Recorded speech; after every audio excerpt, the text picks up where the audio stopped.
Prosperity would reinforce support for liberal democracy and reduce the risk of war. The post-war social contract, with national variations, demonstrated that a social form of contained capitalism could be successful economics. In that era, the economy grew at record rates, even as it became more equal. This was true throughout the West, suggesting that common, systemic dynamics were at work. But that era has given way to one alarmingly like the 1920s, and with similar repercussions. A decent political economy is still possible, but it will again require an exceptional politics. Second, contrary to a lot of commentary blaming the loss of secure livelihoods on such factors as trade, technology, and the shift from manufacturing to services, nothing in the structure of the late 20th century economy compelled a reversion to an unregulated 19th century market. This was a political shift. The economic turbulence of the 1970s opened space for elites to weaken democratic counterweights to capital, substantially using globalization as their instrument. The resulting policies were perverse for efficiency as well as for equality.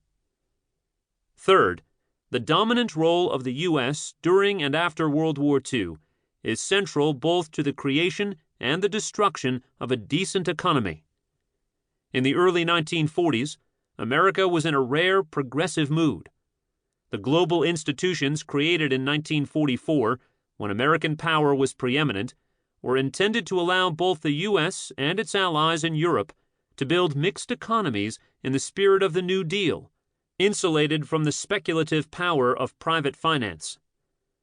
When American government turned back into an ally of finance beginning in the 1970s and continuing emphatically in the 1980s, its goals for the global system also reversed. Fourth, today's version of globalization is profoundly anti-democratic.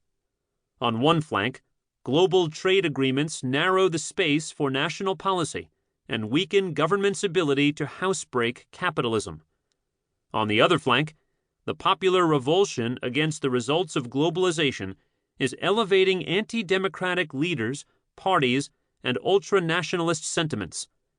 The rise in terrorism and in fear of aliens, in a parallel dialectic, promotes domestic support for anti-foreign strongmen. Radical Islam and right-wing populism in the West are in symbiosis. The fifth and final observation concerns the collapse of the democratic left.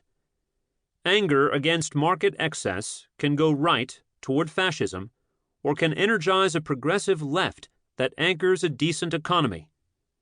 By the 1990s, center-left parties, led by Bill Clinton in the U.S. and Tony Blair in the U.K., had joined the neoliberal globalist consensus, undermining their own credibility when ordinary people decided they'd had enough. Social democratic parties across Europe have lost support, as much of their working-class base has defected to the far right.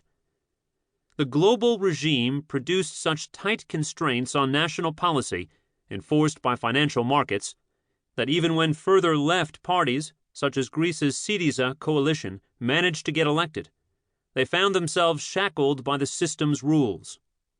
All of this muddled politics. Today, large numbers of citizens throughout the West are angry that the good life is being stolen from them. They are not quite sure whom to be angry at: immigrants, corporations, the government, politically correct liberals, the rich, the poor. The anger is both unfocused and inchoate, but increasingly articulated by a neo-fascist right.